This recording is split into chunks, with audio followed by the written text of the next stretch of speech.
How to change country location on Opera GX VPN.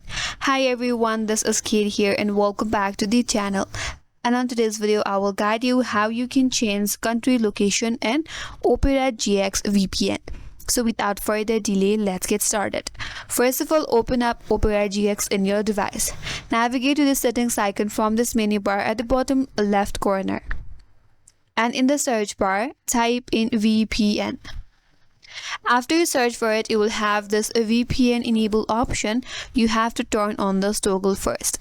Once you turn on your toggle, navigate to top left corner, click on this VPN icon here. You will have your VPN settings popped up in your interface.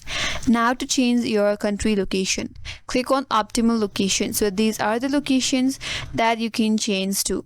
If you want to connect to Asia, select Asia, or if not, you have options for Europe, Americas, and other optimal locations too. So this is the way to change country location in Opera GX VPN, and that's all for today's video.